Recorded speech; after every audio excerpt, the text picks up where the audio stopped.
네, 안녕하세요. 오늘 여러분과 함께 좀 흥미로운 이야기를 나눠볼까 하는데요. 최근 대구 부동산 시장이 좀 살아나는 조짐을 보인다고 하죠. 네, 특히 그중에서도 핵심 지역으로 꼽히는 수성구의 움직임이 예사롭지 않다는 이야기가 있어서요. 오늘 헤럴드 경제 기사를 바탕으로 한번 자세히 들여다보겠습니다.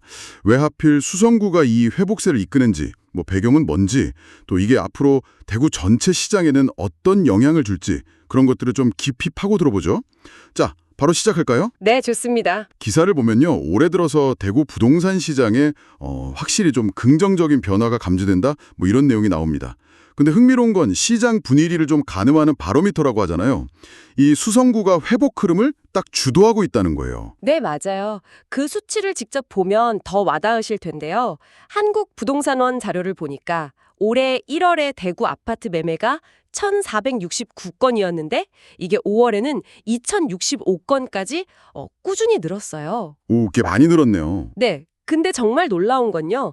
1월부터 5월까지 누적된 거래량을 보니까 전체의 거의 73.6%가 바로 이 수성구에서 나왔다는 겁니다. 73.6%요? 거의 대부분이네요. 그렇죠. 건수로는 1,521건이나 되고요. 그리고 미분양 물량도 좀 봐야 하는데요. 이것도 수성구가 주도적으로 줄고 있어요. 국토교통부 잔료인데 5월에 대구 전체에서 미분양이 497가구 줄었거든요. 근데 그중에서 65%, 그러니까 323가구가 수성구에서 감소한 거예요. 미분양 감소분의 65%면 정말 압도적이네요. 이건 확실히 수성구 중심의 회복세다 이렇게 말할 수 있겠어요. 네, 그렇습니다. 데이터가 그렇게 보여주고 있죠. 그럼 이제 궁금한 게 왜 지금이냐, 왜 수성구냐 이 부분이잖아요. 맞아요. 왜 하필 수성구일까요? 기사에서는 이걸 정부의 부동산 정책 방향하고 연결해서 보고 있어요. 최근에 6.27 부동산 대책 나왔었고 또 7월부터는 스트레스 DSR 3단계가 시행됐잖아요. 네, 대출 규제가 더 강화된 거죠. 그렇죠. 미래 금리 인상 가능성까지 봐서 대출 한도를 더 깐깐하게 보는 건데 이런 고강도 규제들이 주로 어디를 겨냥하고 있냐는 거죠. 바로 수도권입니다. 수도권 중심 규제다 보니. 네. 그러다 보니까 상대적으로 규제 영향이 덜한 지방, 그중에서도 핵심 지역으로 자금이 좀 이동할 수 있다. 이런 분석이 나오는 겁니다.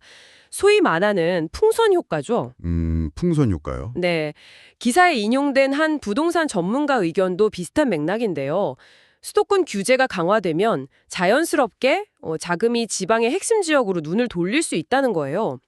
특히 대구 수성구처럼 입지나 생활 인프라, 또 미래 가치 같은 기본적인 경쟁력이 탄탄한 곳은 이런 상황에서 오히려 반사 이익을 얻을 수 있다는 거죠. 단순한 회복을 넘어서 어쩌면 더 도약할 수도 있다 이런 기대감까지도요? 네, 기사는 그런 가능성까지도 좀 조심스럽게 제시하고 있습니다. 정책으로 인한 반사 이익을 기대해 볼 수 있다는 거죠. 그렇군요. 정책적 환경 말고 그 시장 참여자들의 심리 자체도 좀 달라지고 있는 것 같아요.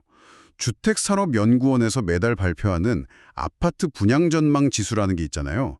이걸 보니까 7월에 대구가 94.7을 기록했어요. 90선을 넘었군요. 네, 무려 7개월 만에 90선을 회복했고 전달과 비교하면 5.2포인트는 올랐더라고요.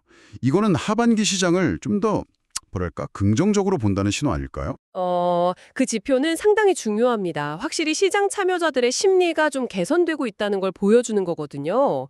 기사에서도 딱 이 부분을 짚어서 현재 대구 시장 상황을 세 가지 요소가 맞물려 돌아가는 국면으로 진단해요. 바로 정책, 수요, 심리입니다. 정책, 수요, 심리. 네, 그러니까 첫째로 수도권 규제에 따른 정책적인 반사이익 기대감이 있고 둘째로 실제 거래량 증가나 미분양 감소에서 확인되는 수요 회복세가 있고요.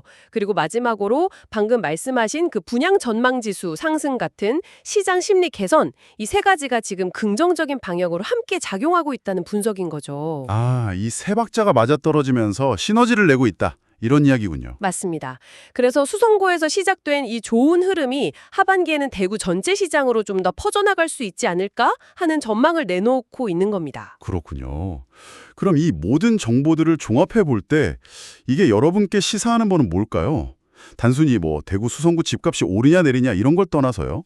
국가 전체의 부동산 정책 방향이 각 지역 시장에 정말 다르게 영향을 미칠 수 있다는 거, 그리고 그 풍선 효과라는 게 그냥 말이 아니라 실제 데이터로도 나타날 수 있다는 걸 보여주는 아주 흥미로운 사례 같아요. 네, 그렇죠.